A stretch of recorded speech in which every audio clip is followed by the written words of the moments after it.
I got the carpet fitted today. That was a pain in the ass, man. He arrived at 8. So is it like, did you floor the entire carpet? Or did you carpet the entire floor? The whole front room. So it's like, it's a reasonably big room. But we had, obviously, you got all the furniture in there, so all the furniture was out. So by myself, I'd moved all of the furniture back in. That's like Yeah, that makes sense. 14 sofa cushions, a bookshelf with like an entire bookshelf wall full of books that has been carted from upstairs. I had to move the TV, and we got the TV on a bench back in. Like, God. I've literally been up and down all day. I'm going to ache so much. Like a chore. Yeah, I'm going to ache so much, man. But Beth's working all day, so she left at 1, so I was like, you know what? I'll just get it all done for when she gets back. And I've been vacuuming everything as I go, because you know what? If you have a fully fresh room, you want it all clean, like properly clean, not like half clean. What have you been up to? Yeah, makes sense. I mean, are you not exhausted? I mean, yeah. I'm mentally fine though. I've just been watching somebody play through Inscription, so mentally I'm have good. you not played it yourself? You're just watching someone do it. Yeah. Oh no, I played like 4/5 of it, I'm pretty sure. But so I'm in the third act, and then Beth decided she didn't want to play it, like with all games. So we stalled out.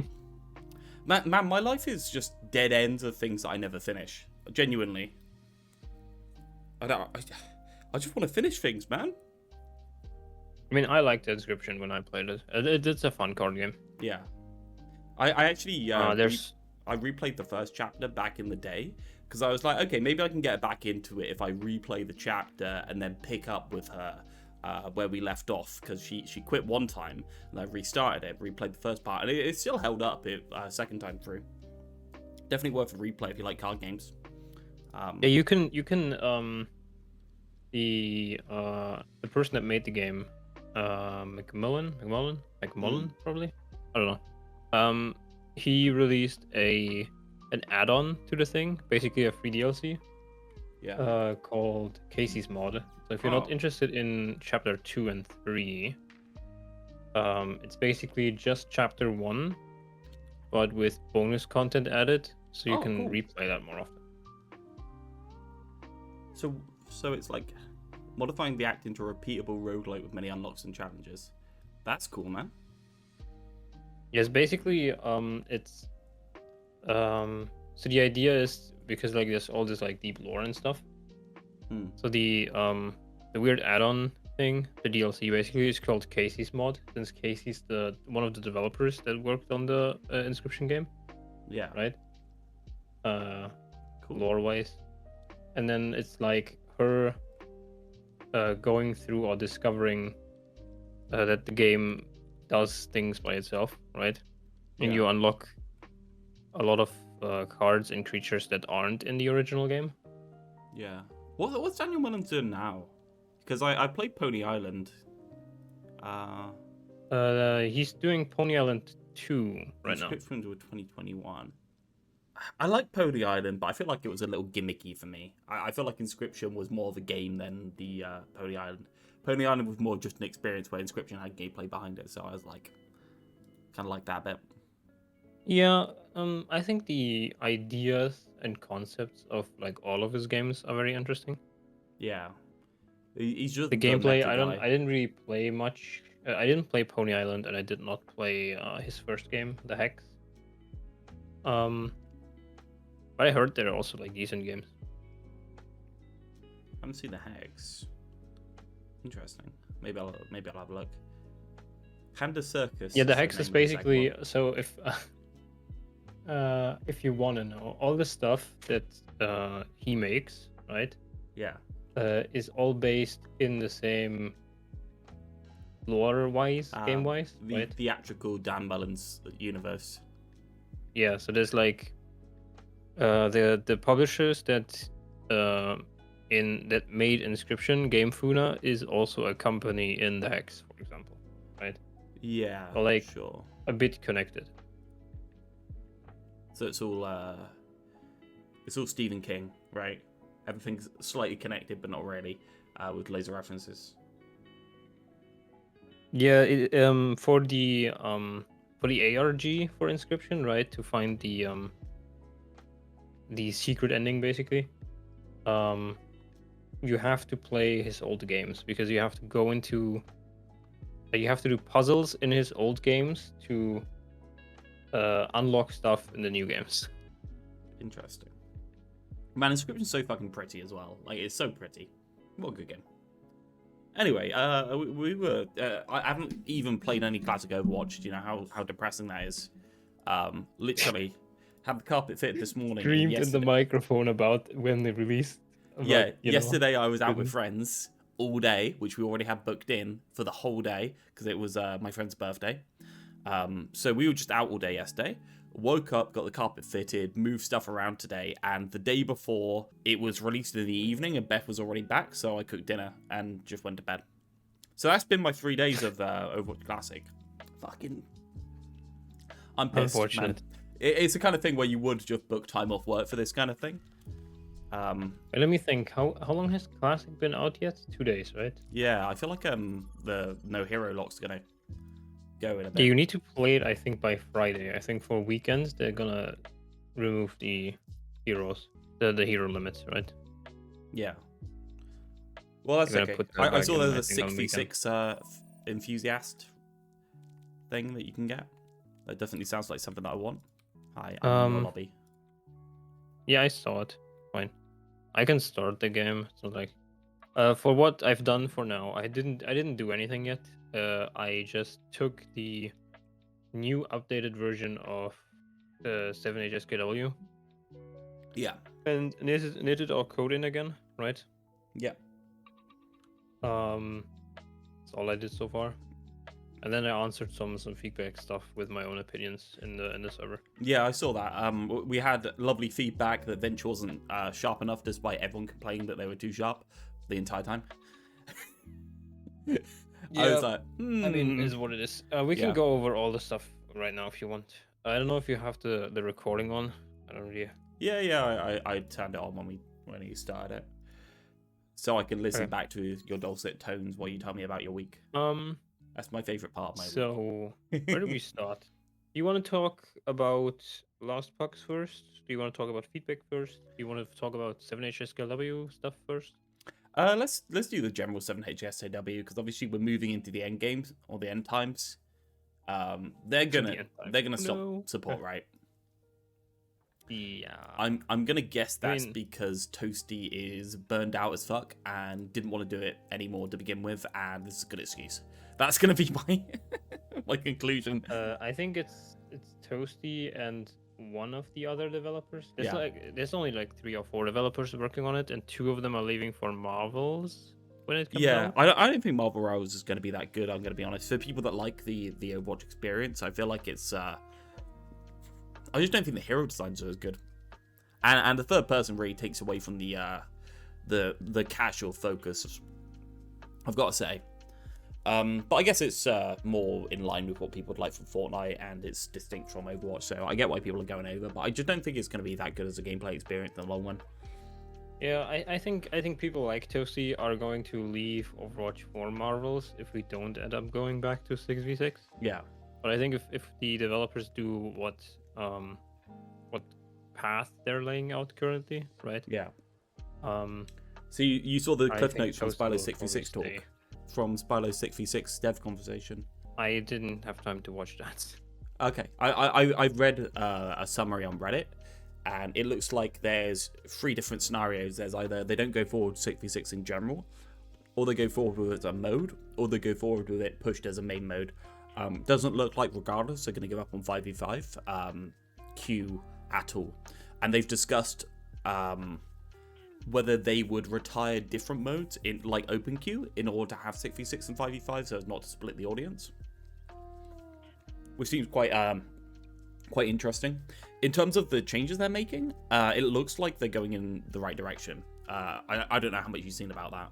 Yeah, I think I heard that.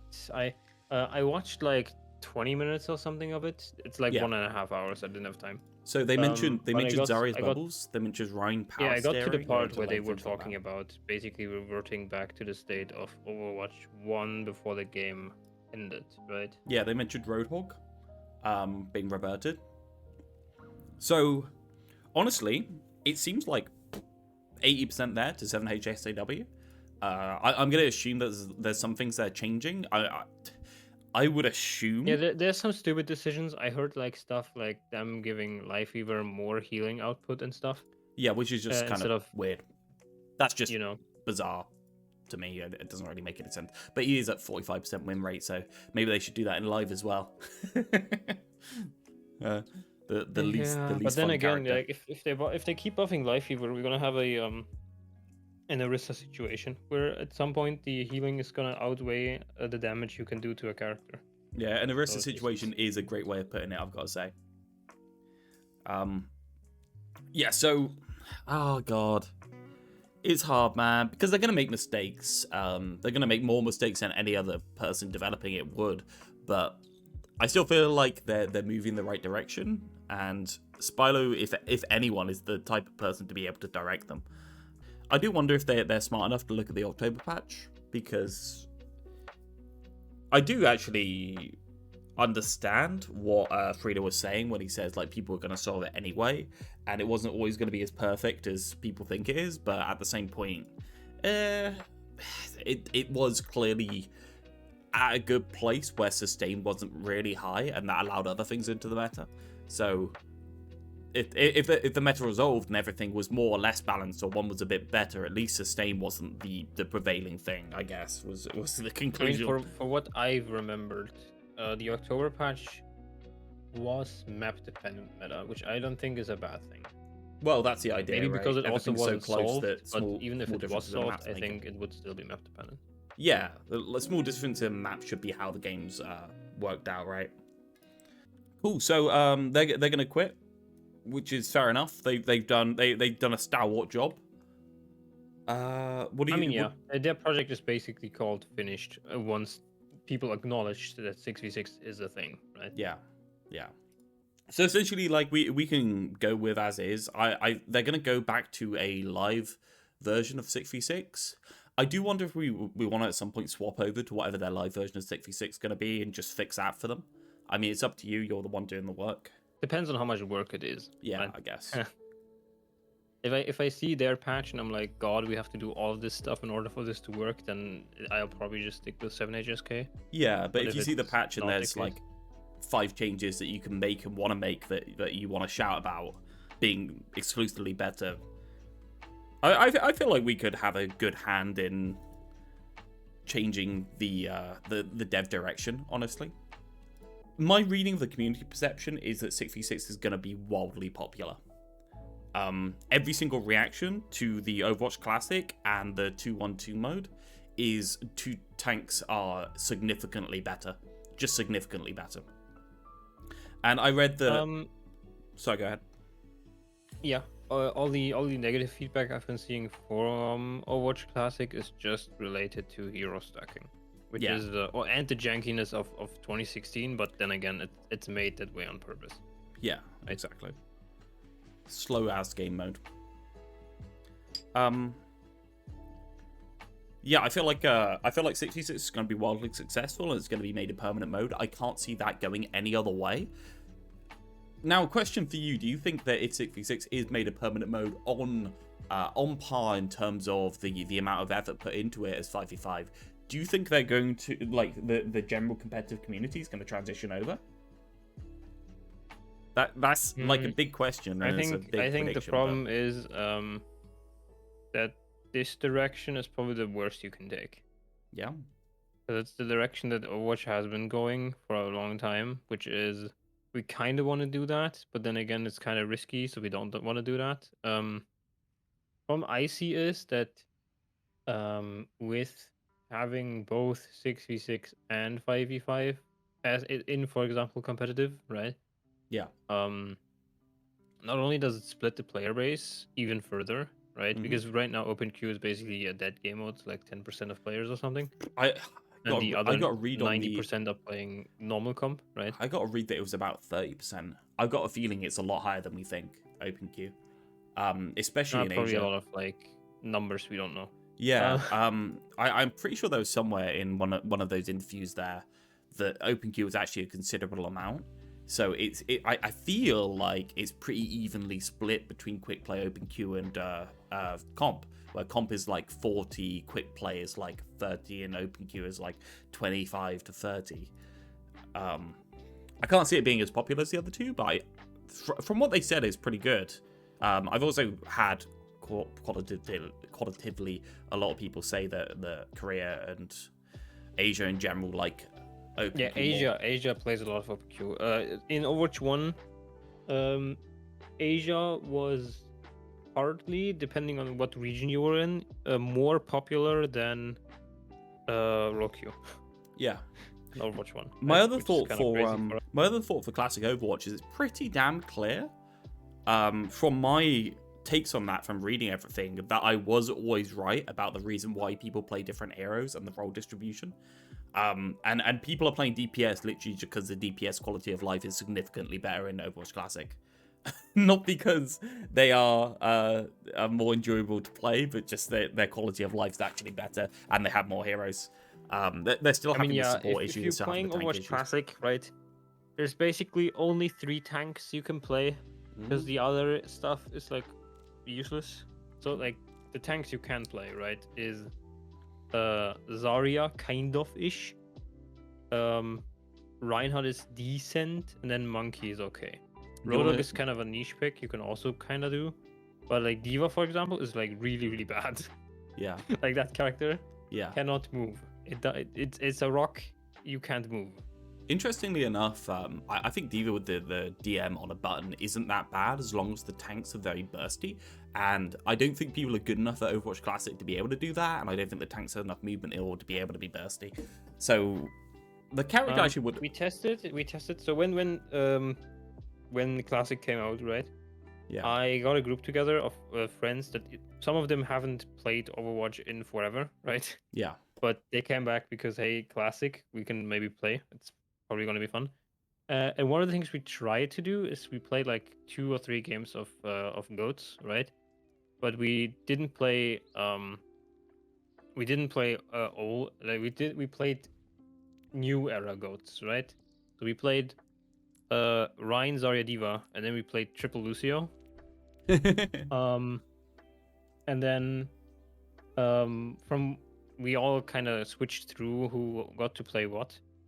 And from what I could tell is that you had a lot of fun when you were on Reinhardt and Zarya, and D.Va was really strong in that comp, but you felt miserable playing it. Yeah, just you're there for 3 seconds of immortality, because DM is still a crazy cooldown, right? Yeah. But because like DM can you can stop high noon and all that kind of stuff that is really powerful in 2016. But you just feel miserable playing that character. And definitely made it. Yeah, the meta definitely made it more interesting, I've got to say. But I don't know. I still feel like the meta would be more healthy nowadays than it was back then. Maybe like 2 uses on a cooldown kind of thing, so it has a bit of flexibility instead of just being pure meta. I guess that's no different than having a longer cooldown between DM usage. Maybe that's really what I'm asking for, because I feel like DM is just incredibly oppressive on how flexible it is. You can't even bait out DM. It's just like they turn it on, they turn it off, they turn it on, which is just sad. Do you wanna queue for a Do you want to queue for a classic Overwatch while we wait, or do you want to just sit in Hannibal like before? I suppose if we're talking about individual I wouldn't play, since I have the code open and stuff. I haven't saved, So I will be working on this whenever we stop talking. Sure.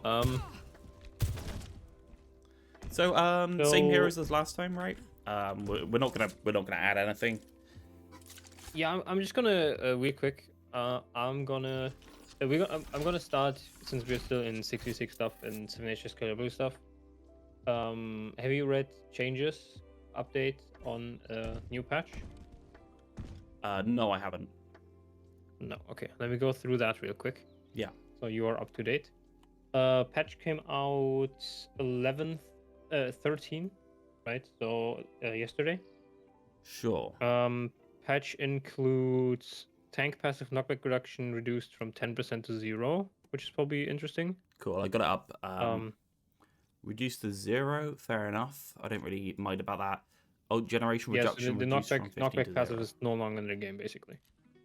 Yeah. Okay. Which means I also took it out for Venture and May already, since I ported over the code. Yeah, we were just trying to be consistent for the most part, weren't we? Yeah. And then tank passive ultimate generation reduction reduced from 15 to 0. Why was it on 15 to begin with? Was that part of their stuff, or was that tank passive in general? Because it's in live game. In live game, it's 50%. And I think they just wanted to keep the passive, but not have it as strong. Yeah. But now it's 0. So now it's out as well. Okay. Sure. And then there's a bunch of like smaller balance changes. Like I said, the meta back when the tournament happened was Junker Queen Ball. Both of those characters got nerfed. Junker Queen in her damage, Ball in his damage. Yeah, this is definitely a high level balancing patch, right? I like Tesla can reduce from 60 to 57.5 is a high level balancing. Yeah. All of this is basically not relevant for us. The only one that changes is Mauga. I don't know if you want to. Yeah, I skimmed over it. So they buffed Mauga, right? In live. So overall cooldown... Yeah, they buffed Mauga in live. He has faster movement speed, shorter cooldown.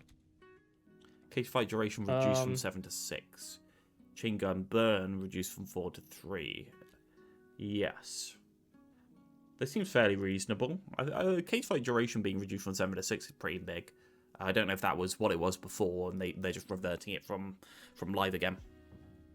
My guess is, okay, well, for the other changes, right, the Overrun as well as Incendiary Gun, I think those are just, Incendiary Gun is just a nerf that he needed since damage, they buffed his damage in burn for 7HSKW. Yeah. And the Overrun cooldown reduction, I think, is connected to his buffs on live, basically. But they wanted to feel it similar, right? Sure. And cage fight reduction, I think, is because of the Spylo dev conversation. Because they brought up reducing duration on cage fight and life inventory. Yeah, right? That's a weird one that nobody really pointed at, I've got to say. Like, don't get me wrong, the AoE effects needed to be reduced, but I was thinking more like Cardiac Overdrive than cage fight for the most part. Anything that's like really easy to keep active on cooldown. Both. Yeah, no, it's probably both, but it's really weird that they did half of it and didn't do the rest. That's a weird one. I'm not really sure how to take that because good with the bad, I guess, which isn't the worst thing ever. But yeah, I'm glad they looked at some of it, if you get what I mean. Yeah, and then we finally have for our for our very very good Genji players, we finally have the Genji nerf. There you go. Rest in peace, Genji. Never be played again. Oh no. We lose 1 damage per shuriken. Yeah. Now the character will be awful. Yeah. We're gonna hit the break points. It's gonna be too hard. We won't be able to. Yeah, and then they just reverted Ana stuff, and the only other thing that matters for us is basically Venture.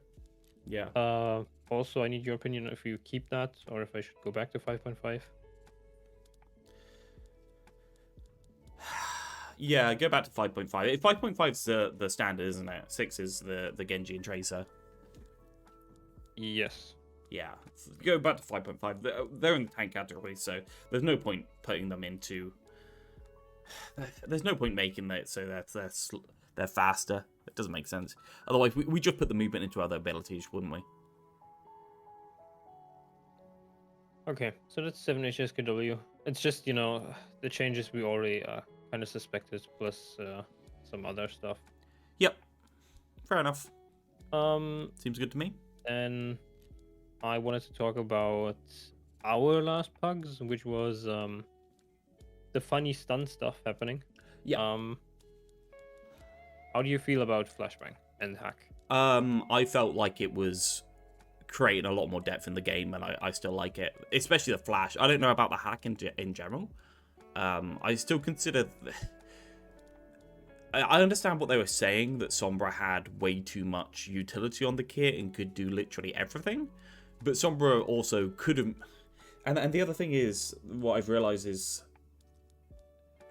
optimizing for hack is one of those things that people just aren't doing right now. So there's no like, I'm gonna off angle, get a good hack, TP back, spend my time in my backline. There's no like, I'm gonna go for a hack on an angle, then I'm gonna sit on the sidelines with a DPS and be able to kill them from there. At the moment, all the hacks being used for in the 3 seconds is just bullshitting the tank, the enemy tank. That kind of like all it's good for. Not that that's what it's good for, but that's all that people actually use it for, because they're not currently good enough in order to use it properly. And I do feel like our gameplay loop of the character, where they're a little bit more tied to main, or they're a little bit more tied to allies, does create that a little more than the old kind, where people wouldn't... And when I say the old kind, obviously I mean like 2019, when people would go on an off angle, lurk there forever, and then go for a good hack and try and brew when things happened. It's a hard one as well, because I do feel like the stealth changes are really affecting the character in the way that they can exist in good space. I feel like they're really struggling to just like proactively stage in the enemy team's backline, go for a hack, and then TP back. It's making it a lot harder to do that kind of stuff, which really sucks, because that's the fun stuff that I wanted to actually get people to do. So I'm in a struggling type situation, because I feel like the 3-second hack is actually working reasonably well, but I can see why it's really frustrating, and I can see why the players have essentially been incentivized to make it more frustrating. That's essentially where I think I'm at right now. Flashbang, I think, is just strictly better at this point. I just think it worked. There's a couple of things I would change personally. Yep. Let's go over Cassidy stuff first, because that's probably the quicker one. Yep, sure. I think I would reduce the damage on Flashbang a bit more, simply because he has increased Femme the Hammer damage compared to his Overwatch 1 state. Yeah, which makes him burst down squishies even faster and even better. So I think putting flash damage from 25 to like 10 or something. Yeah, I help those edge cases. But for me, I only considered that Flashbang did damage at the start because Blizzard didn't know how to program an effect on the Flashbang without putting damage on it. That was my consideration at the start, because I think that's how it worked to begin with, wasn't it? They essentially had to tie it for damage instance in order to make it apply to characters, because that's how they were tracking it originally. So I feel like that's why it originally had damage, and then it got buffed over time for some reason, and then it got buffed obviously massively when we went to Overwatch 2 version. But yeah, like 10 damage seems absolutely fine. I do feel like we should probably have it at the point where if somebody instantly reacts with an immunity, they can get out of Flash Fan. So target that for the duration. So if you flash and then fan immediately after, essentially what you're doing is they're able to get out on like the 4th or 5th shot. Because currently it's still, I'm pretty sure you can get the full duration, can't you? You should be able to do the 4th fan. Yeah, I thought that was how it was balanced in the last patch before it ended, so it was essentially... But if you make it so that after like the 4th shot they can get an immunity out, at least kind of like Reaper and Genji and Tracer, all those kind of characters have to have a button force instead of just dying to it, which I consider to be... Well, Cassidy's a DPS, so it's not bad that they can just kill somebody with flash, but it is really annoying.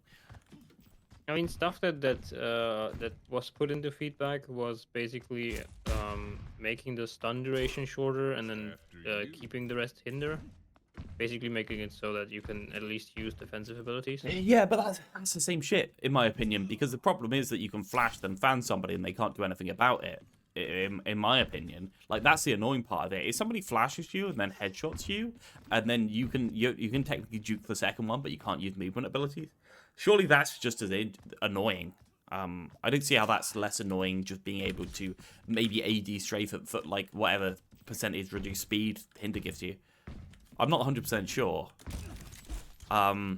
If people feel you can that, at I'm happy least to use try some it. abilities when you're hindered. When you're stunned, you can't even like bubble and stuff, right? Yeah. So it would be basically, since the stun duration is shorter, you can, for example, I could use deflect after like 0.5 seconds. Yeah. To at least have a chance in saving myself. Yeah. It does make the matchups with Cassidy a lot more complicated, but I feel like Flashbang's one of these things that's always been a bit janky to begin with. So the matchups have always been complicated. So there's no issue with increasing complexity in my mind. So yeah, I guess we can try that if it's not significantly more difficult to do. Yeah, the only problem I have, right, is I guess you just apply both effects and make one last shorter. Yeah, right? I can't remove hinder as an effect, right? That is the only downside. So hinder always will be a part of whatever happens, right? Oh, okay. So it's already on, basically, is what you're saying. Yeah, hinder is already on, but since I'm stunning you, it doesn't really do anything. You don't even notice because you're flashed. Sure.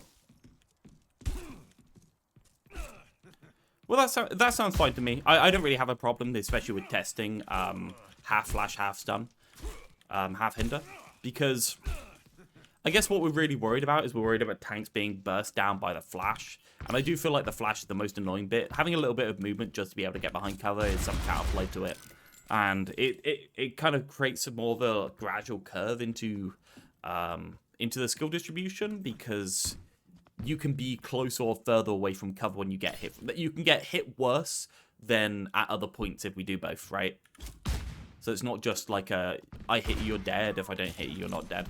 There's like a gradation in that, which is interesting, but I don't think it's strictly necessary. But I'm glad to see people try it. We do have to remember, like, all of the reaction to this is reflexive to trying it for the first time when nobody was ready to try it. everyone randomly started getting flash fanned. Picked Cassidy immediately when they got the flash. So and a lot more flashbangs than usual. I don't know if Cassidy needs the increased health pool if they got flashbang, because flashbang is such a broadening ability that I remember how degenerate Overwatch was back in the day when you were flashing over shield and just playing Cass in the brawl because he couldn't die because there was enough healing to go around with lamp and right clicks from BAP. Cass has 225 in a 7-inch schedule. Yeah. I'm just putting it as kind of like a point of contention with me. I don't know that they need both flash that can stun and 225. I don't know if that's necessary. I think people are pretty used to 225 at this point, or at least having high health pools and cast. So I don't mind it too much, but it is one of those things where I feel like it takes quite a lot of the risk away from the character. And creates more of those situations where you can just like all in on a win state. And that's kind of annoying. But yeah, that's kind of my feelings. What about you? Anything else? For Cassidy, no. That's all for Cass. And then Cassidy just flashbang, right? It's like talking about flashbang. Yeah, that's all we've done. I thought I'd just talk about health and stuff like that, because we may as well barrel them all in together if we can have the conversation. Yeah, I mean, there's like an argument to be made to put him back to 200, but I would first try changing his flash, or toning his flash down a little, and then maybe adjusting health. Yeah. Like, what happens if we change his Ban the Hammer to deal 70 damage per hit? Who could have thought of that? That sounds like a crazy idea. I love how the original implementation was just like, yeah, you can fire one time with the left click, or you can fire a lot with the right click, and that was all the thought put into it. It's good. It's good, man. Yes, either you deal 70 damage in like each second, or you do 400 in half a second. I mean, it's your choice. One isn't as accurate, so might as well. Next. Anyways, let's do Sombra real quick, since Sombra is The rest of the kit is working really well. The healing, there was the comment about the healing mode, right? Where the healing mode was too much to think about. I don't know if that's necessarily true, but I get it. I don't think you do. The thing is, at the skill floor, I don't think you do have to think about the healing mode at all. And I don't think people get enough practice on the character to really be comfortable with controlling them to begin with, yet alone with more things to add on, which isn't really a balancing concern for us. It's more of just one of those things we have to bear in mind that people don't get to practice the character very much, and therefore anything does feel a little bit overwhelming.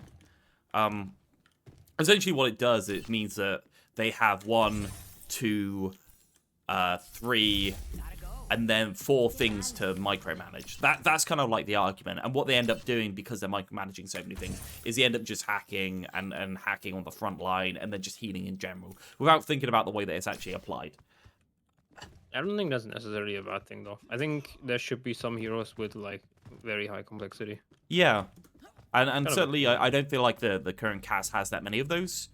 And the best thing about this is its layered complexity, because it's the type of complexity that can be just fucking ignored. But I do think the hack has a problem, right? And that problem is the AoE heal incentivizes you to be in the front line. The lack of good stealth incentivizes you to be in the front line. And then the hack need to be relatively near people incentivizes you to be near people. So people end up on the front line only using a hack to hate on tanks. And it's one of those problems where abilities that can be fine in general end up being degenerate because they only get used in one way because there's no incentive to use it in a different way. The same as Suzu and Lamp, that sort of stuff. That kind of an argument. And I feel like that can be made with hack. Is that crazy? Yeah. It's a reasonable argument, right? I thought you were just going to tell me I'm crazy. There's like 2 or 3 things I would... So 2 or 3 things I've seen that I think I would put in definitely is maybe increasing the range on ally attack again to 20, since you're kind of, when you're away from your team, you still want to be able to at least throw the hack down main while being on the flank with someone allow else. People to play a little bit further away, allow people to play a little bit more solo, I guess. I guess the other question is, does it really need a range limitation? How far is it unreasonable for you to be able to hack across the map? I don't think it really matters. If you're going to increase the range further than the circle, I don't think it matters personally. I don't know how you feel about that. It needs to have a range simply because the code checks for range. Well, everything has a nominal range regardless, right? But you get what I mean. Like, it doesn't need to have anything in particular set. It just needs to have like an arbitrary range of like 30, 40 in order to be usable across the field. Yeah, I'm gonna be trying. I'm gonna be probably steadily upping the range until like people stop complaining. So next patch is probably gonna be 20, and then if that's still too little, I'm gonna be 30, and then Yeah, I feel like the thing is we want it to be so that you are incentivized to go off and screw around on your own, right? We want to incentivize someone to be over here, TP out, go into the enemy team's backline, rehack from halfway across the map onto your ally, and then do something into the enemy team. We want to get people into that gameplay loop, but I guess if there's one range limitation on it with the ally hack that's stopping them, it's another reason not to. I mean, I could just make it like 30 meters to start with, because it would be doubling its range. Okay, yeah, just put it to 30 meters. We'll try it, and we'll. I know you want to. You're not entirely sold. So you just want to like creep it up. But if you just put it to 30 for a week and see if all the complaints go away, we can revisit lowering it later, because it's one of those where I think it's the skill distribution and the time of the character. People are finding it frustrating. And we always come up against skill distribution and time on character as like constant problems. Another thing I wanted to do, or I'm definitely gonna do, right? One of the things I'm gonna do is make the healing circle only visible to allies. Yeah. Simply because that's a thing that I don't like. Yeah, well, it is why was it visible to enemies to begin with? Was it just because of convenience? I made it visible to enemies because I thought that the healing radiuses acted the same way as the healing radiuses that are already in the game, like Lucio's and Brick's, because Lucio's and Brick's healing ring don't go through walls, but the ones that you put on as an effect go through walls, which is a problem for Sombra because you can see the ring through the wall even though you can't see the Sombra. Yeah. Cool. Yeah. So that's Okay. I didn't know that the implementation for rings or ring effects in Workshop was different than the rings that are already in the game. Yeah. So yeah, I'm probably just gonna be removing the visual for enemies then. Just gonna be ally. Yeah, sure. In order to work in 5v5, what do you think this Sombra needs? I feel like we should really ask ourselves that. Like, if we think this is the end implementation of this character right now, what does the 5v5 version look like? Do we actually need to change anything, or does it just work? I feel like the allied hack works. I feel like the enemy hack works. I feel like definitely the enemy hack needs the different effect onto tanks individually, which is impossible to do, I'm sure, but probably is needed to be healthy in 5v5. You mean regular or allied? Regular hack onto enemies. I feel like that Yeah, needs to I affect could tanks also less. implement that for our code. It would just the problem is that it would require a check for if the character you're hacking is a tank. Yeah. And since it for us, it's not the standard cast of tanks, right? Yeah, there's a couple that wouldn't work easily. I can't use the there's an array call for all tanks, right? Ah, okay. But I can't use that function. I would basically have to call every hero individually or make a separate array that has all the heroes in it. But in both cases, it would be going through the whole array each time a hack is cast. Yeah, which is a problem. Big spike in simply load. Because load, right? It's just gonna be like, yeah, I have to do 20 checks at the same time. That's a problem. Sorry. Yeah. Is there a way to do like the array for the tanks and then do the extra couple for Venture and May?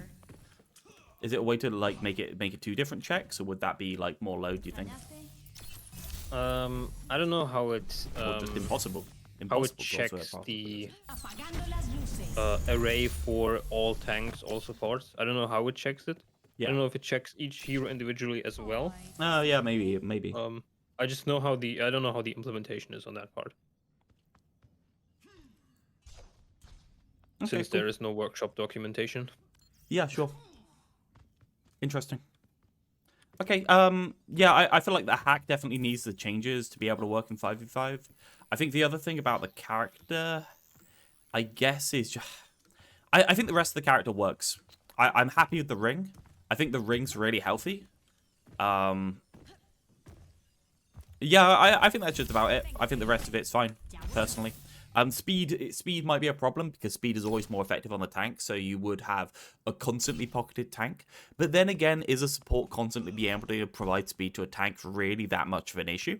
Probably not, right? Like, you got Juno and you got Lucy on the field, does it really matter? I think it's actually not that much of an issue because it's not as strong of a speed boost than like Lucio speed or Juno ring, right? I think in every scenario where you want to have speed for the tank, you would rather have Lucio or Juno. Yeah, definitely. If you you had a DPS with this effect on it, it would be problematic. But I feel like a support with the effect, because there's other supports with the effect, it just doesn't matter. Cool. Okay. Move on. Yeah. One last thing. Hack duration. Do we go back on that a little bit, or do we keep it at 3 seconds disable for now? I'd say you put it to 2 just to split the mustard. Just go down the middle. I don't think many people would be too annoyed with 2, but I do think 2 reduces the amount of old counterplay you can have, which reduces the amount of emphasis the character has on that ability. But I do like the ability lockout. I think the ability lockout's valid. It just needs to be balanced personally. Actually, another thing I just thought of, because I remember feedback stuff now. Hacked health packs don't feel as impactful. Should we buff hacked health packs? Should we keep them the way they are? Should we just remove the thing? Yeah, I'm not that impactful anyway. I guess I like it as an effect. I don't think the effect needs to be used in order to be useful. I kind of like the idea of the health packs giving speed boost that allows people to use them in situations where they wouldn't already. Instead of them just being better. It basically lets you get wider health packs from further away health packs, which is nice. I like it as a little incentive. I don't think there's a reason to remove it unless it's causing load issues. I mean, for now, it seems like it's fine. Yeah. Regarding load, I mean. But yeah, I don't want to remove it. It seems like a nice bonus to the kit. I know people are memeing like that Sombra has this and this and this and this, but quite a lot of them are little residual things that don't really matter to the character, or just are quality of life changes to little bits of the character. Like, it is not unintuitive for a hacked health pack to give you a little speed boost if you're a new player to the game. That's just not unintuitive. That seems fine to me. Yeah. One last thing I also thought of just now. Last time we talked about reducing the total amount that the ring does, and then also reducing the amount of negative that each player provides to the ring healing. Yeah. Should we do that, or should we just keep it at like the high values for now? It's an awkward one, man. It's an awkward one because this demands so much thought into the balance of it and so much thought into the way that it scales. I feel like I need a spreadsheet in front of me of each individual like effect, and also how that would scale if you move the numbers up and down. And I'd have to intuit what the numbers meant to the incentives for each character. I guess we can do that, but it seems like I need to put more than 10 minutes of thought into it before coming to a conclusion. I think that's my answer. I mean, I can prepare something for next time, maybe.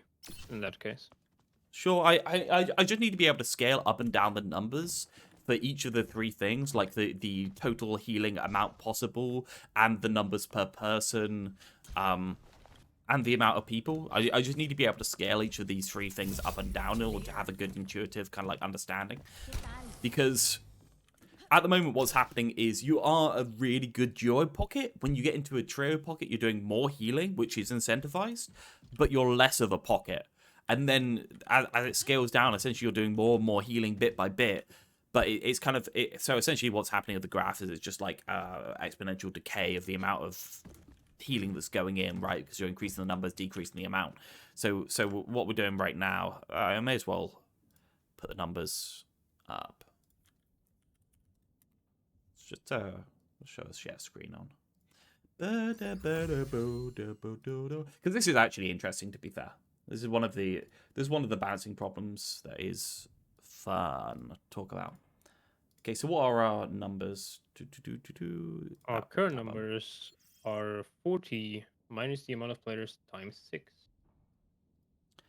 And times 6. Cool.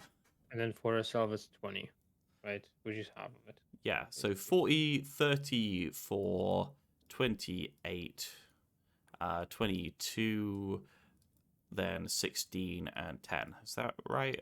Can I maths? I feel like I can maths. I feel like that's about right. Yeah, you can delete the 10 because Sombra doesn't count herself. Yeah, so that's 1, 2, 3, 4. Wait, we're in 66, so it is 10, right? So first player puts you to that, right? Yeah. We're in 66, it's 10, yeah.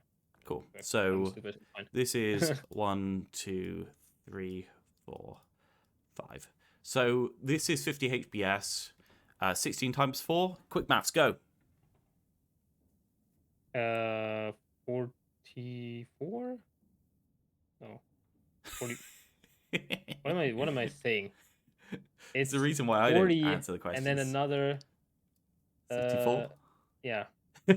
Another 24 times so this is why this is why I'm like iffy with it, because you look at the numbers and the numbers are getting to like 56 and then it's 34. So the numbers are actually like, my brain is fried, okay? Yeah. I've been doing like statistic stuff and like doing all the numbers work for all these heroes.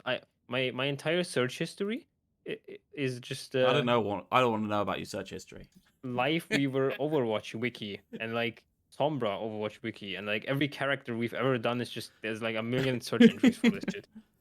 That's because I need to, every time I change anything or they change anything or Blizzard changes anything, I have to go back into the calculator and calculate, okay, now since we are doing 0.63% of damage, what number does this correlate to? And I've been doing numbers for the past like 4 hours since I've been trying to put our stuff into the new version, right? Of FSJQS. So now my brain is just fried. I'm sorry. You're okay. You're okay. So what I'm thinking is that there's this unintuitive thing that's happening where as you get to 5 players, the amount of healing per second is actually going down on the ability. So you're incentivized to do this because it's pocketing. You're disincentivized to do this because it's less healing. So you actually do significantly more healing at 4 players than 5 players, which is kind of weird. I feel like how we want it is we want it to be like the actual decay thing where it's just like going up like that. Right? That's kind of like what we want it. We want to just like peter off, right? And then just be split between more and more people.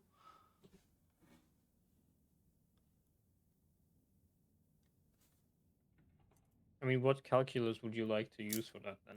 Oh, I have no idea. I'm just thinking about the incentives and what we actually wanted to incentivize people to do. Because I know people aren't smart enough to currently work out this, that it goes down at 5 players and up at 4 players, and you should be keeping it at 4 continuously. But that seems like too much of a mini game to require of people, personally. So I was thinking, like, maybe max it at 66 healing, and then have these two also apply 66. So that applies, like, what is it? 6.66 divided by 5. Quick maths. But you get what I mean, right? Like 12.3, kind of like 12.2 or whatever it is per person there. 3 or more players would then do the 66.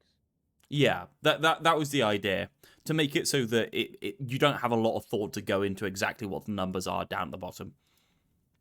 Because currently this is unintuitive. It's unintuitive because people would never work it out. Too strong in brawl fights then again, right? Yeah, in which case maybe we need to think about a slower curve where it's 34, then it's like 50, then it's 60, then it's 66, or we need to just cap it off earlier.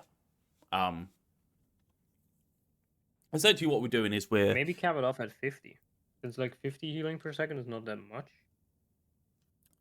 Yeah, I mean, it's not that much. I feel like 64. How much is every other character doing in order to keep people up, right?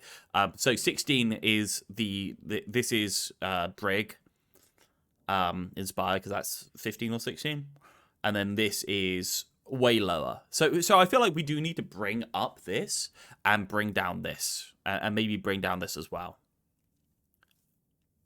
So maybe like 56, 60, 65, 65 kind of thing. I don't know how you'd feel about that. I don't think I have a solution. I think it just feels unintuitive and probably needs to be. What if we went half the amount of healing?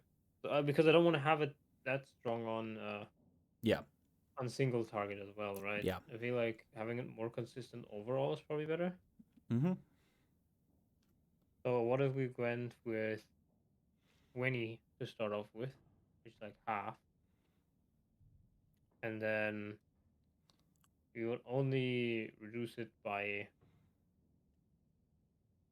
3-ish every player, and then it caps out at 15 or something. 20 to 50. I don't mind this first pocketing being reasonably high, personally. I think there's quite a lot of scaling in it currently by the fact that you are splitting it between less players, so you are incentivized to use the lower numbers more. That's my feeling. And you are wasting more by having it on more players. So there's an incentive structure there, which I feel is fine. I definitely feel like this 66 is too strong on 3 players, but only by like a bit. Obviously, I don't know how difficult it is to do calculations because currently we're just like doing the numbers. I don't know if you can just input the values that you want for the different numbers. I assume that is doable. I don't know if I can tell you what my calculations are. Give me a second. Yeah, sure. Where is the workshop there? Current calculation is it's gonna not be great for you. You're okay, dude. I'm sure it's gonna be entertaining at the very least. What happens if I copy this? Is anything readable if I copy this? Probably. Okay. So, it will at least be funny, right? So yeah. This is the script for it currently, right? Okay.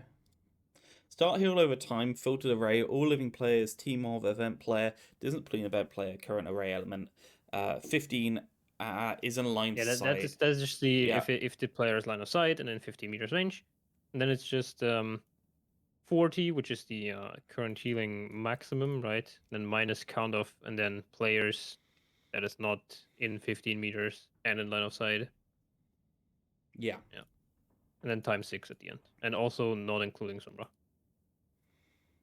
Sure. Yeah. Which just boils down to is basically the 40 minus the count of players that are not in range. Yeah. And then in range. And then stuff. And then times 6. But then again, is it that bad? Is my other thought. Like, you're already incentivized not to group up as a death ball with Sombra. Not that people have ever realized it. And this does incentivize you to go on single target a little bit more, especially duo and triple targets, right? It's really incentivized.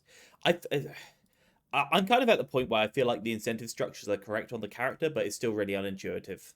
I feel like this is the best it could be, but if I sent this live and people worked out these numbers, which they are want to do, they would be rather miffed and confused. Stay as we are. I would keep it for now. Yeah. Until I figure out a calculation where we can cap it, and then maybe make it better at like the very, very far edge cases, right? Which is like 5 players, and then make it a bit worse at the middle ground. Cool. I'll have to think of a calculation that does that. Anyways, sorry for sorry that, about that. We'll keep it the same. Where were we? Well, you finished somewhere. I lost everything. My brain is mush now. Roadhog. I'm not there yet. Give me a second. I would go through like all this stuff first, right? Okay. I would go through feedback first. Let me say it that way. Go for it. So we did cast. We did. Oh yeah, we're already on Sombra because of stuns. That makes sense. Yeah. And then, so health packs we also leave as they are for now. Yeah, I think that they're fine. I like them as a quality of life. I don't think they're impactful enough for people to realistically care about them, complaining about them. And then next up there was complaints, a lot of complaints about venture stuff as well, right? Yeah. We turbo nerf Venture is pretty obvious with the stuns, so I understand why Venture's suddenly turned up. Venture now has a lot less free access. They had complete free access beforehand, but now they don't. So we basically reduced the burry speed to give them less access, and then put stuns back in the game to give them even less access. So I guess that stacked up. Kind of makes sense. In terms of them being sharper, I do not want them to be sharper. I feel like that would screw the game. If they are pulling flash and abilities, I feel like they are doing well. I feel like giving them faster burrow time or anything like that, or faster immunity, would make it so that they had no... It would make it so that they had no incentive to be given resources from other people, which they currently almost don't already, because they're so independent. I'm in a stay as we are kind of state for them, because I still feel like they're incredibly fun, just people have to adapt to stuns being in the game again. Yeah, I think she's one of the more difficult to play heroes in general, and then we also made it even more difficult with the introduction of TZs. Yeah. The only thing that so I basically gave this breakdown to is I don't want to have Venture do more things than they already do. It's kind of a thing where I don't like to buff their damage since their damage is already pretty high. But I also don't want to give them more access, because if they get more access, then like, where's the window of punishment? Where does Venture accept resources if we do that, right? Exactly. I feel like the flashes are actually making the character get to a healthy state where they do have to do some work to be able to do stuff, and therefore we can actually start increasing the lethality and other things like that. It's the bull problem, right? Bull can't be that lethal because bull gets to do whatever the fuck they want. Same with Doomfist, they can't be that lethal because they get to do whatever the fuck they want. They don't require, at least Doomfist is required to work for it a little bit by being able to charge something in relatively close range and be able to hit that. Bull just has to work for it a little bit in terms of grappling. Venture has to work for it a little bit in terms of being able to get up there to staging range of being able to get on them. I feel like it's fine. I'm happy personally. I definitely think we keep an eye on it though.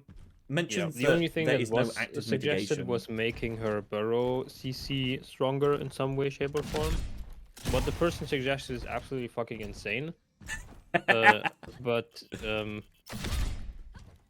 since, you know, what they suggested is give them the knockdown status effect, which is the same thing that Overrun applies. Only difference is that Overrun is a skill shot, kind of, when it hits.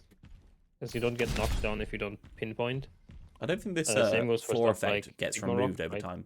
Can you see all these floor effects that I've got from drill dashing into the ground? They are that one Lion side. I don't see them. Oh, went away. Oh. That's weird. I I mean, got I like can see them on six your screen, circles right? on the But floor. Sorry. Yeah, it was Inga's, right? Seitan. Was there somebody else saying about it? Needs to lean into Disruptor or Sharp Pressure. I feel like they're pretty solidly in the middle, and leaning further into each of them is going to make them really frustrating, or more similar to other characters. I feel like Sharp Pressure is going to make them really frustrating. I feel like Disruptor is going to make them so much more similar to Bull that you may as well just play Bull because it does the same things but for less effort. A good balance between Disrupting and Sharp Pressure is kind of what we're going for. I don't think we need to lean into either. I just think they need to be a reasonable amount of powerful.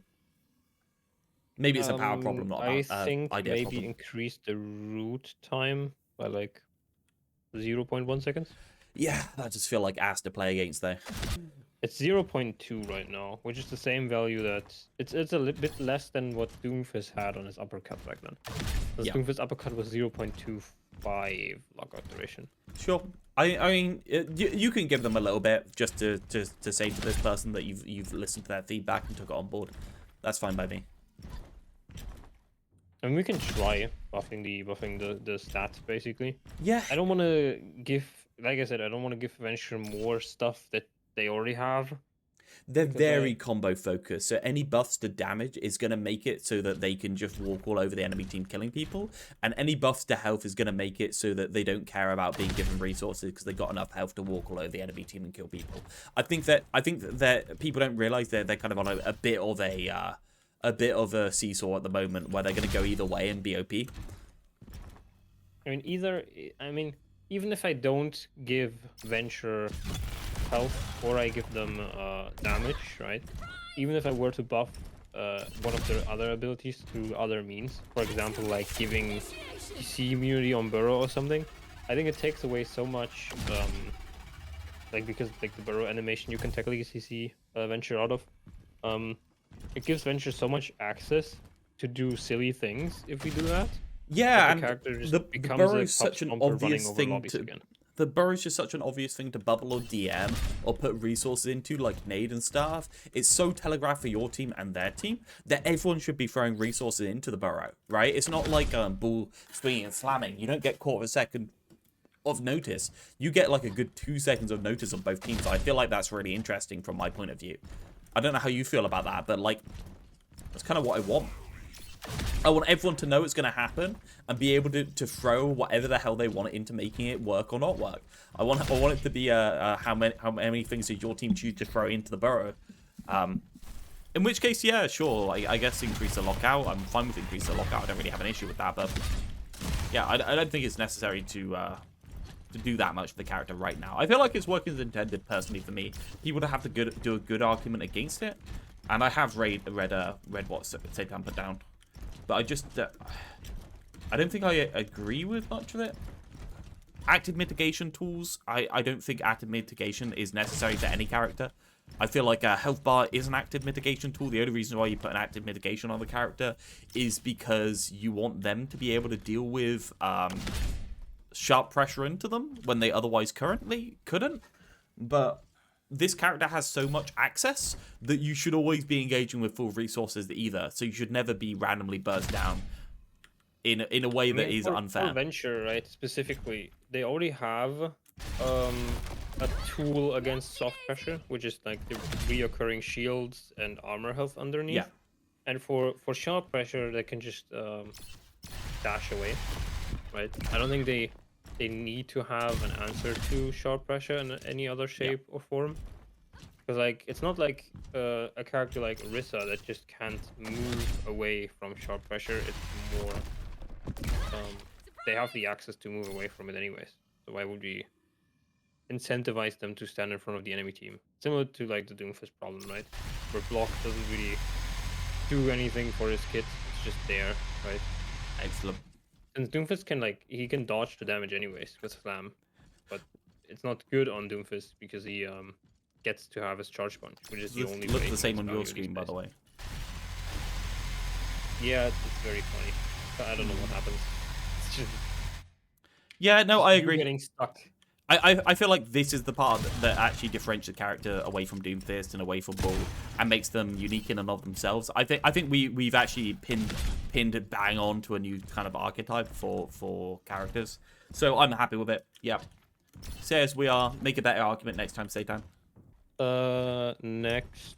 Let me just scroll through real quick. Venture. There was some Mauga stuff, with Mauga being a bit too strong. Yep. They've already nerfed him in 7HSKW. We still have the speed boost on it? Again? We still have the speed boost, yeah, they didn't remove that. Yeah, I didn't change anything with the speed and stuff. I'm happy with them. Obviously, the only note is that it would be nice to be able to get some sort of extra sustain by poking, but I don't think it's necessary. It's one of those. I took out for Mauga. The only thing I did change between now and last time is because he got a buff to his overrun. I took out the bonus armor he gains when he overruns, just because they buffed Mauga's armor in 7HSKW and they buffed overrun, which means we don't really need the additional buff of armor. Is overrun even a buff, this speed increase? I feel like it's actually a nerf. You're going so far, it's a bit of both. It changes corner cases. Yeah. So I played a lot of yesterday when I came from work. I played because I haven't played current patch until yesterday because I was playing classic with friends. But when I played the new patch yesterday, I think the cooldown reduction is a big buff because now you can position into a favorable position and then also use overrun again to get out since it's only 5-second cooldown. Yeah.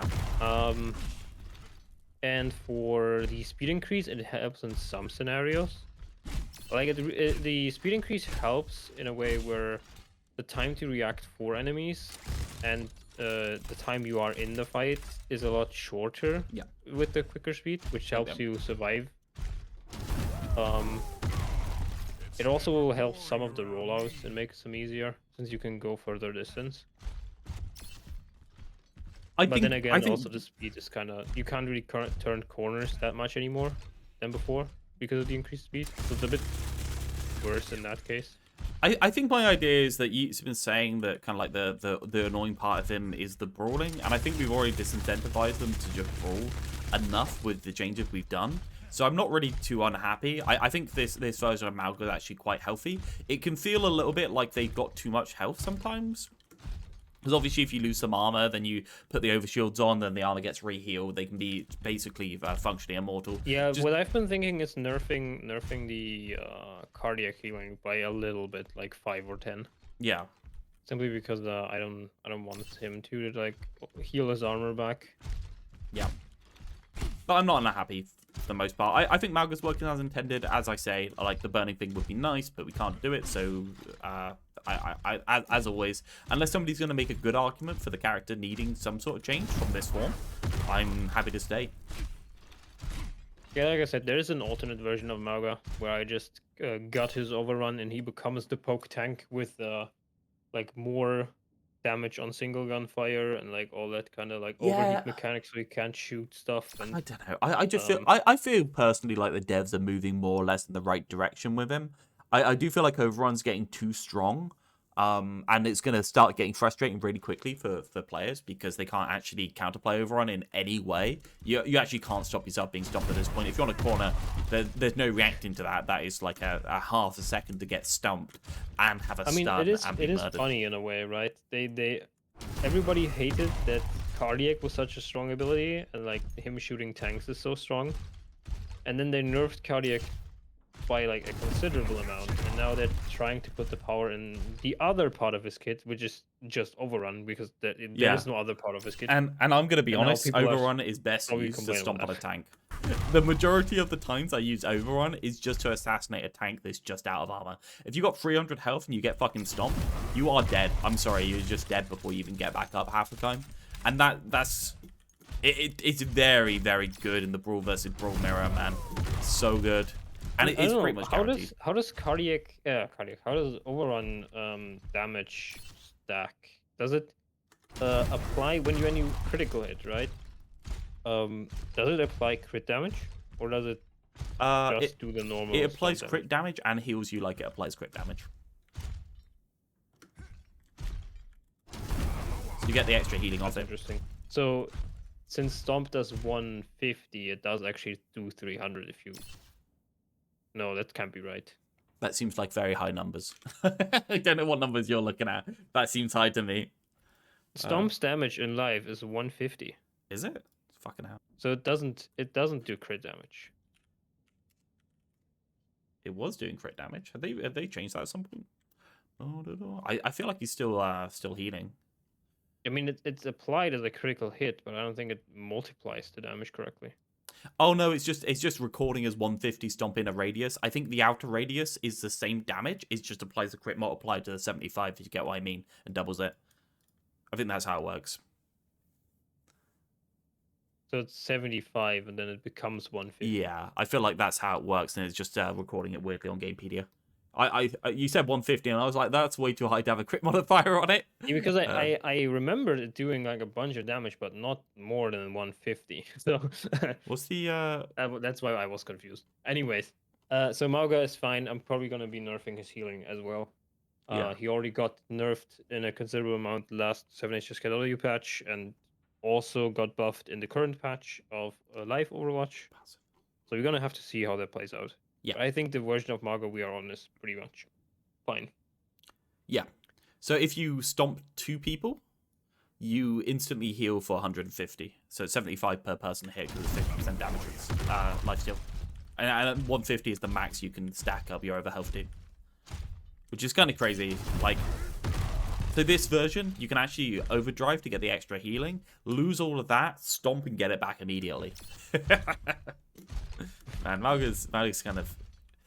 I like the gameplay loop. I feel like he's doing actually better than he ever has, but he's still hating on tanks, and I feel like they're making it so that he can poke out DPS fine, but not in like an incredibly healthy way. I don't think making it better is the answer, personally. It's also not an interesting way. Just, you know, shoot the guy for like 3 seconds and then turn. Yeah, I mean, I don't know. You said you played Mauga quite a bit. I feel like 3/4 of the time, all I do is I like people in the backline, like people in the backline, like people in the backline. Do a little burn in the enemy tank to poke at them, then continue like people in the backline, realize the tank's low, stomp them and insta-kill them because the enemy team aren't supporting them because they're all on fire. And that's just kind of like the gameplay loop. You don't even brawl that much anymore. You just assassinate. I don't think assassinating the enemy tank is particularly that much better, but yeah. Like I said, they're gonna be start complaining about overruns soon as well, and then there's like no part of his kit they can buff, so it's gonna be bad. I think Mao is actually much better than people think as well. I think it requires quite a bit of skill to hit 10 shots fast enough at range in order to be able to get the burns going enough. I think Mauga right now is probably the 3rd strongest tank. Yeah, I think he's massively underrated. If he wasn't gate capped by Orisa and Diva specifically, because not only are those like the strongest tanks right now, but those are also Mauga's counters. Yeah. If he wasn't gate kept by those two specific characters, I think he would probably be the strongest tank in the game. What's the win rate at? Let's go this month comp. He is sitting at 49% win rate in all ranks. GM, he goes down. He goes up to 52 at GM, and in bronze he's 43%. So he's really hard for low rank players to use, but really effective once you're in the high rank. And I guess that's getting even worse now that the stomp's being increased over and over. That's the hard part for people to get. Yeah, interesting. It's also like the pull and push nature of Mauga is really hard to like. Yeah, you need a really good read of the game in order to be good at Mauga, like a really good, neat read of it. And I do feel like the left click being incentivized to be able to heal off it would be a lot more intuitive for people, but whatever, Blizzard can't intercoding, so yeah. I'm just gonna move on now. Yeah, sorry. Probably fine. Mei was brought up with like her completely freezing an enemy. I don't think we need the freeze on Mei. I'm tempted to. But I do feel like because Mei is a tank, what's going to happen is they're going to stay in the front line holding left click the entire game and shutting down all aggressive plays into them for literally no effort. I feel like to be able to do that, I think we need to increase the left click range and then make it so it can only freeze once they're closer to give them an incentive to go close and get into risk. Maybe that would work. Currently their freeze range with the left click is too long to be healthy into a brawl because you can actually kite out a brawl into you with left click. Range anyways. That's what I mean. You can kind of just kite out brawl with left click, which is unhealthy. And it wasn't as unhealthy when they were DPS because as a DPS, the simple fact is you can just kill them. Whereas being able to free someone from this far away is kind of ridiculous when you're in Brawl and you can just like literally kite them because you can just press the S key. People haven't really abused Mei that much, but that's one of the scariest things to me. The way that they utterly shut down Brawl. And they're already kind of shutting down Brawl with the slow and being able to kite it. They already are, so. They struggle with anti-dive unless they wall off the enemy supports into anti-dive.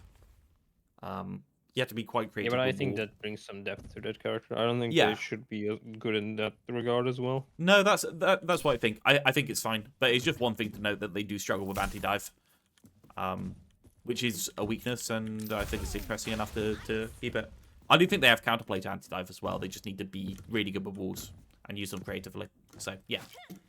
Next. And then I love our Mei. 2 more things that wasn't feedback is Life Weaver broke once, which is, can't really change that. And then, it do be what it is. one more topic I wanted to talk about regarding feedback is the entire Widowmaker glint thing. Yes. Discussion. Yeah. Because we had that discussion before, right? Where we thought about putting a glint on Widowmaker and Hanzo specifically. So Tiefling made a mock-up. Did you see the mock-up? Yeah, she puts a dot where you aim. Right? Yeah, which isn't perfect because you can't tell if somebody's aiming at you. You can just tell if somebody's aiming at people around you, I guess, which is kind of like not what we want. The ideal version would be that there would be a small, very, very thin red line, right? From where the person is standing to where the person is shooting. Something, archives mission, something. Yeah, but unfortunately, once again, that is an effect that we don't have access to. I could, of course, make it a Mercy Beam, but Mercy Beam is so thick that it looks very, very weird going across the map. Are there any effects we have access to that would be just a visual effect on the Widow for being charged up? Like, maybe just the Roadhog Piss effect around the Widow. My idea would be... let me just to try it as a telegraph, not to say like this is a permanent thing, but just as a placeholder. I feel like there's some sort of effect. I have access to, and I'm gonna basically tell them the effect that I have access to. Yeah. I have a sphere, which is the thing that Tiefling used to mark the end location of the shot. Yeah. I have access to a light shaft, which is a ring that goes from the bottom of the map to the top of the map. I have an orb, which is like Reaper's Soul Orb, basically. A bit simpler, but it's like almost the same texture. Yeah. I have the ring that we use for all the different characters. I have Cloud, which is used on Rotox Babe currently. I have Sparkles, which is an effect that is used on Mauga's AoE thing as well. Yep. And then I have Good Aura and Bad Aura, which are kind of like rings around the player that turn with the player. Kind of like a it looks like basically Juno's speed ring. Yeah. But if the texture was Transcendence instead, kind of. All right, that sounds crazy, but yeah, sure. Yeah. So I guess we can do it in a janky way is the answer, right? Yeah, my best bet would be if you remember Echo, for her rework I put the Good Aura around her, which was the blue glow basically. Yeah. Basically making that really small and just putting it on the weapon. Would probably be your best bet of the glint. Yeah, I can see it being a really awkward thing to do. I do feel like it's one of those things where it is literally a VFX that is the balancing concern, right? So if you don't get the VFX right, it can be completely useless, which is a pain in the ass because that's the hardest thing we don't have access to. That's the annoying part. Like, there is only so much you can do with VFX. So, yeah. The VFX is the solution, and the VFX is the bit that's hard. So, we can give it a janky try, but I don't know what Tiefling would think would be reasonable. I mean, we can maybe try put both in.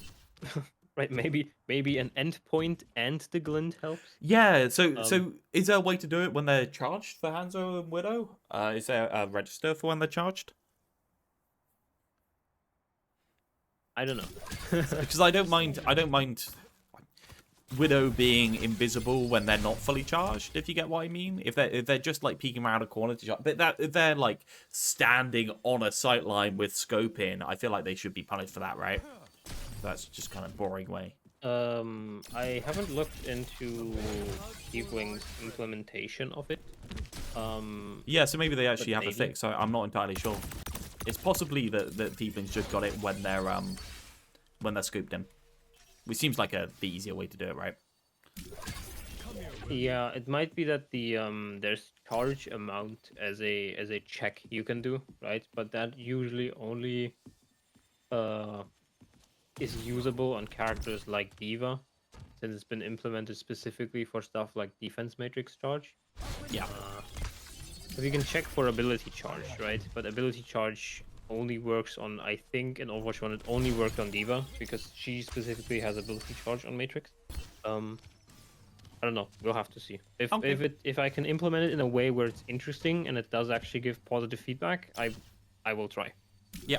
If you want it in the game. We can protect each other now. No problem. Happy. So that's all the feedback, I think. Probably, yes.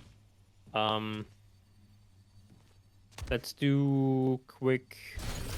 Let's go over every character very quick. I'm gonna see if I need anything of you.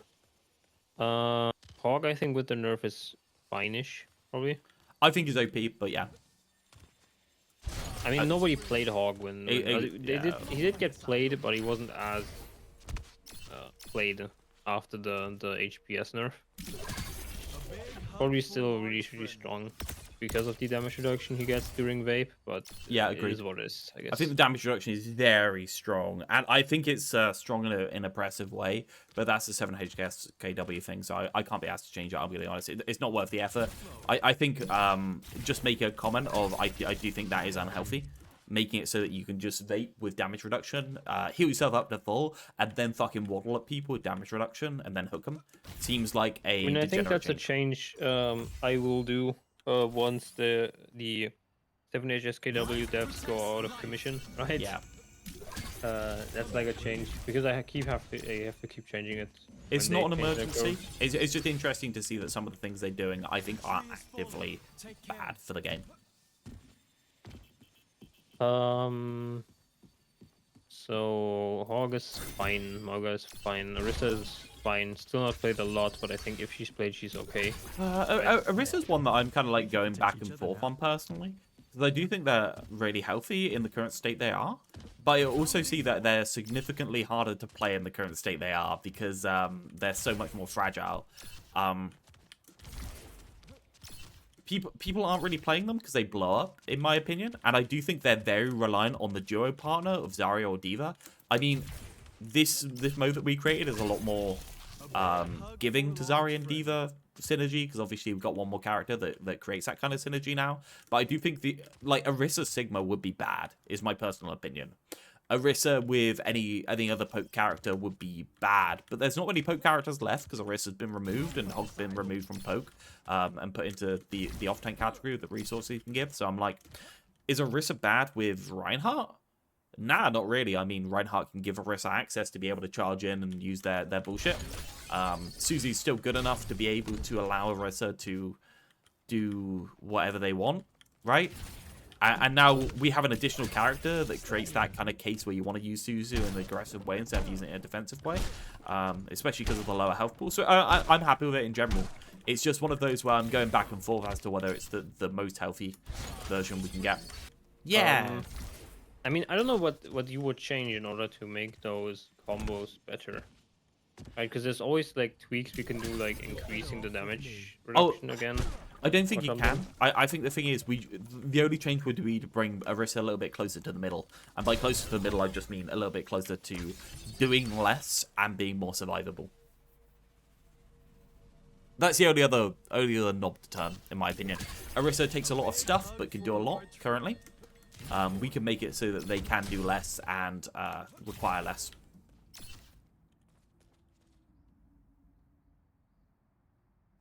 Yeah. I mean, that would be basically... So, if you wanted her to do less, what do you think we would have to nerf? The damage? Or just... People aren't using the fucking damage anyway. Let's be honest, how many times have you actually seen people use the damage on more than 3 people on the burn? Like, I haven't seen people use it. I feel like... I don't mean that damage. I mean the general damage of, like, her fusion driver and javelin and all that combined. I don't think it'd be healthy to change any of them, especially the spear. I think the spear is probably the least healthy ability in the kit in general. I think it's kind of like underrated because it's just because it's a skill shot, people don't care, which is the standard response from Overwatch players. But I'm not happy with the spear. The rest are fine-ish. Yeah, I wouldn't like any of them to be adjusted upwards though, I think. So Orisa's kind of like a dependent pick, I don't know. Yeah, and I don't think Orisa has that many bad combinations nowadays. Like, I don't think there's... Like, Orisa Ram, the shield is still really good for Orisa, right? If that shield goes into the brawl, when Orisa uses Fortify into the middle of them, right? So let's say that I'm the Orisa, and I just, like, press W into them. I Fortify here in the middle of their team, and the shield goes up in front of me. Man, like, Orisa's got back to the immortal kind of like stage because like you give them the offensive capabilities, they all have to move, and then realistically I guess one of the problems with Orisa is they struggle to get out now after that cycle. I think that's definitely one thing to note, and I'm not sure what we can do there. I guess I think people don't play Orisa properly in her new state. Because, like, the way I would be playing Orisa is going from corner to corner, right? And denying that space with the new Burn Fortify. Yeah. But instead, people are just running towards the enemy team, expecting to live. Yeah. Which I think what is a lot stronger is, like, the playstyle of Orisa basically being like Ramatha, where they can take a corner, and just once they press their button, that corner is fortified. Yeah. And Orisa can't be pushed because like the burn is around her, right? She denies this entire space. And then once her cooldowns come back, right, she can spin to the next corner because the movement speed is so fast, and then fortify the next corner. Yep, and force them off. Which I think is a lot stronger in her now state, right? One of my thoughts is that I see people getting punished when Fortify wears off, right? So they'll spin in, they'll Fortify, they won't do it particularly good, so they won't force much space, but they'll go to the corner, and then they'll be way too aggressive and just die the moment Fortify wears off instead of going back to the corner when Fortify's gone. I don't know how we can fix that. I feel like it is a higher skill demand character than the boring as fuck, doesn't do anything, and requires no resource, the character that she is now. And I guess people are just used to playing that version. I think that's just it, right? Yeah, that's what I'm saying. I think it's just that because the kit of Orisa in the current state is so simple of just cycling your buttons, and once you're good at cycling your buttons, you can't die. I think people are not as used to using cover and objects to their advantage on Orisa. Yep, agreed. Which is maybe just a player problem, right? Maybe our implementation of Orisa is very fucking broken, but nobody just plays the character correctly. Genuinely, if you give me like an hour on that character, I can crack open lobbies, genuinely. 75 damage is fucking ridiculous when you've got a spear that also stuns a squishy. Like, and infinite access to that squishy if you play it properly. I know you don't have that much access, but you can imagine you get a Zarya bubble. You fucking spin into them, you fortify, and then you just walk at a squishy and spear them. What are they going to do? Just going to die. So you can always trade. And then if you have ult and you trade like that, you can trade in such a ridiculously aggressive way and then use your ult straight after to go back into fortify. I think the ult cycle is crazy good now. As to whether trading is good in the abstract sense, I think that's the only thing gatekeeping her from being oppressive constantly. That she can just die because she's gone too aggressive. It's not like Ram. Like, Ram cannot just walk at somebody and eventually kill them. Orisa with Fortify and the lack of movement protection or the lack of being able to be booped can actually just walk at somebody and kill them. There's nothing in God's green earth that can stop you trading. Yeah, that's the reason why Orisa is so strong right now. Right? Orisa at the highest level is mostly being played because she can't be interrupted, right? Yeah. Whenever you engage with your speed ring on Orisa, you're an unstoppable force until your Fortify runs out. My tree is gone. Find cover. Anyways, yep. Since Orisa seems to be fine, and I think it's just a player problem, I think we will keep Orisa as is right now. Yep. Also I think this is on ladder. People work it out pretty fast, and it would be interesting. Good character, happy to rework. It's one of the ones I'm more happy with, honestly. Yeah, I think the Orisa one really puts her kids into a more interesting direction than just, I cycle cooldowns, I negate your stuff, and then I win. Yeah, and it's not that there is no merit in having a character that's valued very simple and easy to get at a low level, because it's a nice pocket pick for players, but those type of characters are always the least healthy characters. Just how it is. Okay, so Genji Dragonblade I think is working as intended. We don't need any changes to Genji. They also nerfed Genji, which is probably not a bad thing. Probably not a bad thing. All our Genji players are really OP and we're mixed bugs. Mei is still working fine as intended. We're not doing the freeze. Yeah, I think we keep an eye on it and try and work out a way of implementing it if we can, just for funsies to try it. But I don't think it's a priority in any way, and I don't think we do it this week. I know Tiefling's going to be very unhappy, but Venture's not going to get anything other than maybe a 0.1 second lockout.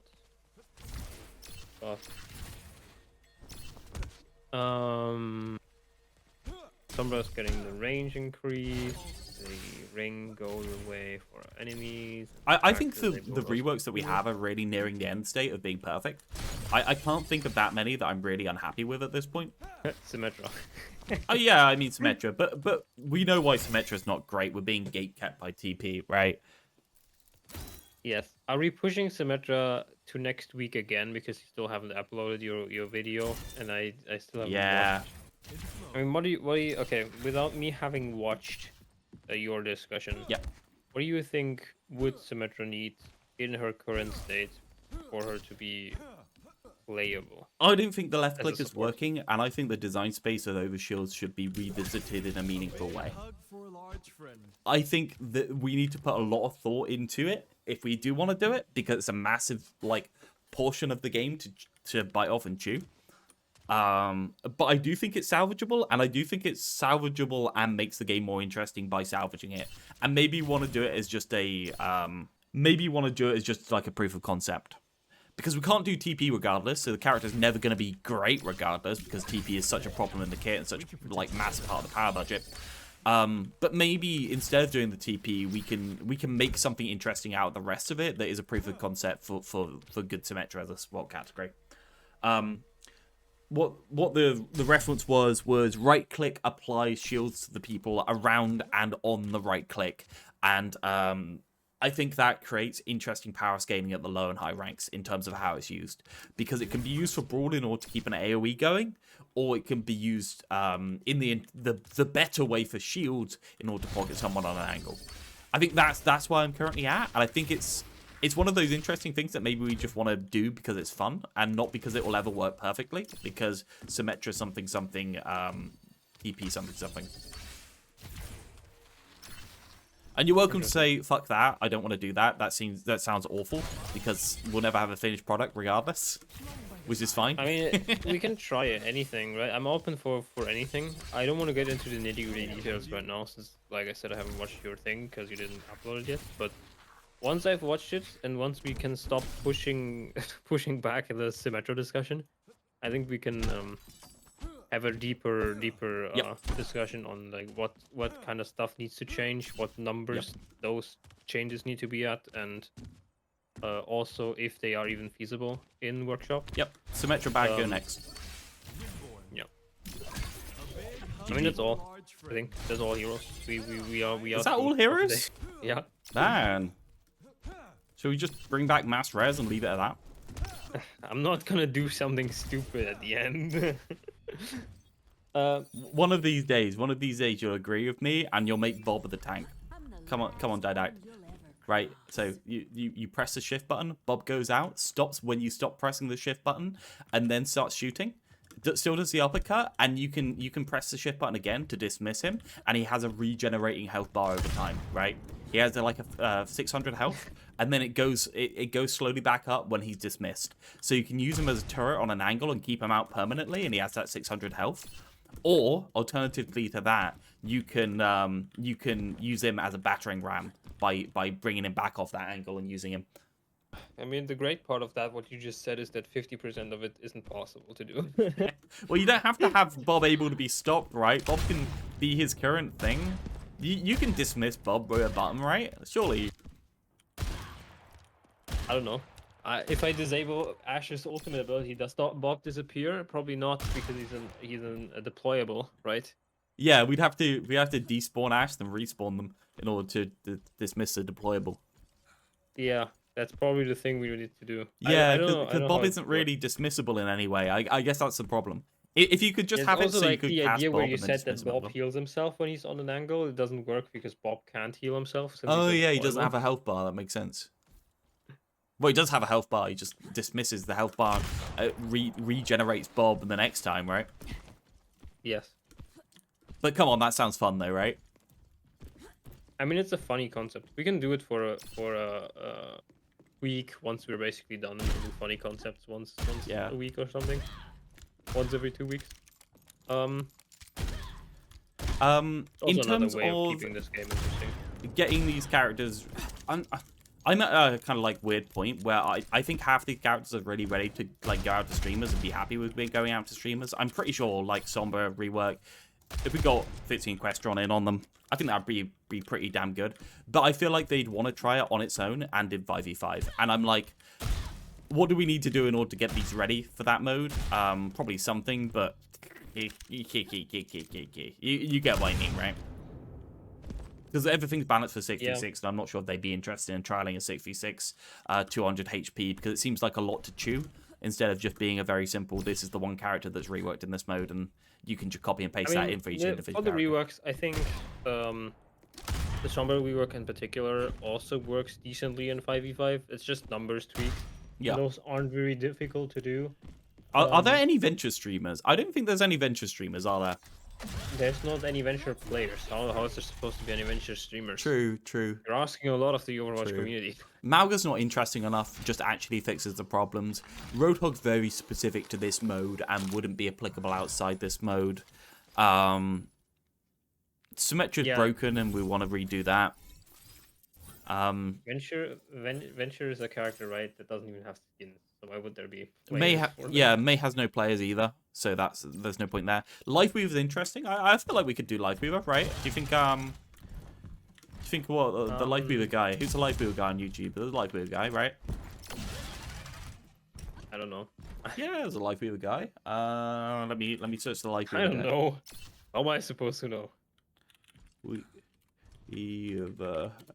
I can barely keep up with all the videos being posted on like on 66 currently. How the rank 1 Lifeweaver carries Ravi and the Source Boss. Rank 1 Lifeweaver. Okay, now the question is, are the people that are playing the character reasonably large in audience size, or is it like if you do a collab with him, will it not matter? This guy's got 16k subs.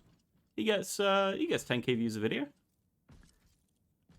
Made a montage with a 250,000 views. He made 2 montages with 250,000 views. This is a big guy. Sure. I don't like his use of the Wojaks, the Lifeweaver Wojak. That's kind of cringe. Look, there's 3 different Wojaks in his videos.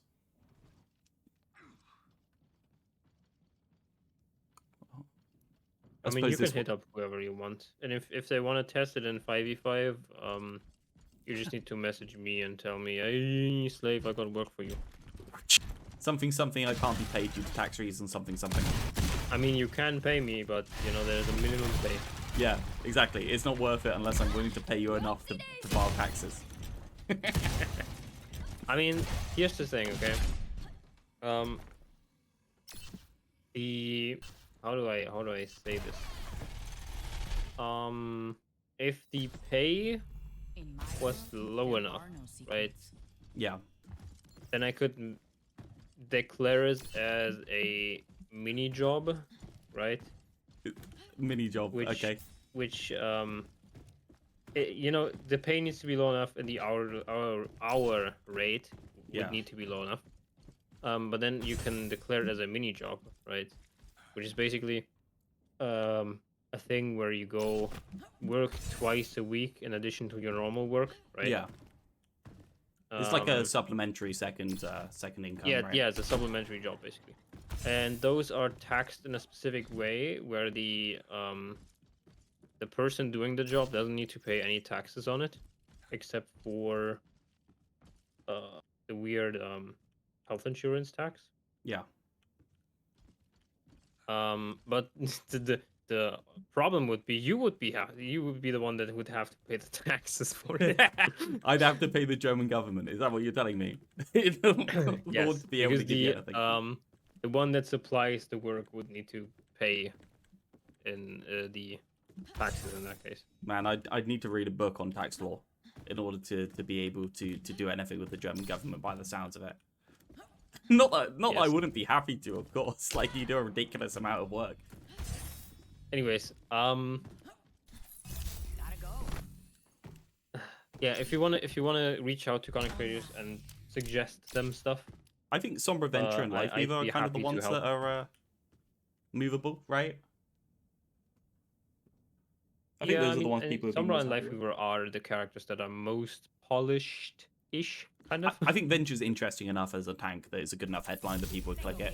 So, but there's no Venture players, so whatever. Yeah. I mean, it's the same with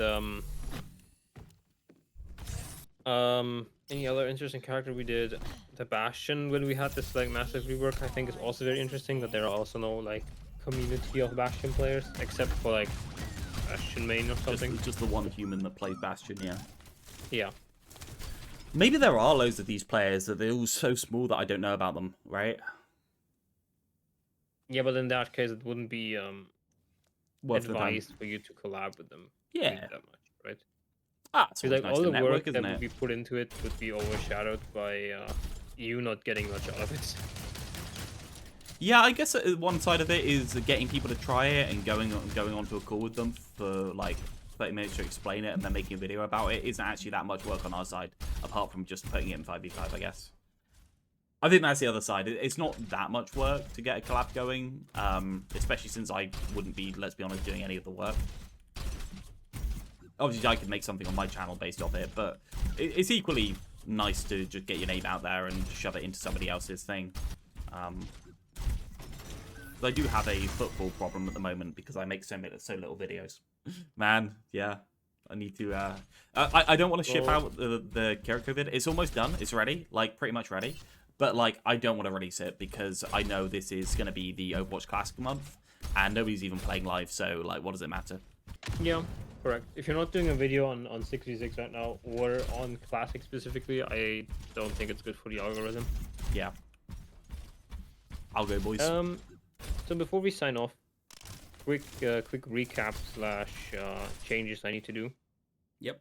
So just say yes, no, or anything you want changed. No worries. Cast stun shorter duration and damage down. Yep. Ally attack range 30 meters. Yep. Make healing ring only visible to allies. Yep. Sure. Sounds good. Hack disable to 2 seconds. Yep. Sounds good. I feel that's more healthy. Maybe Widow. 2.5 at the most. Sorry, go ahead. I'm just gonna put that in brackets. 2.5. Just see how you feel at the time. Test these numbers. So if 2 seems like stupid, then maybe 2.5 seems. Yeah, I feel like 2 might seem not worth doing. But yeah.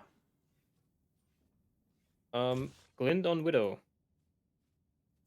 And then wait for Tiefling to react to this because I'll just timestamp it and at them.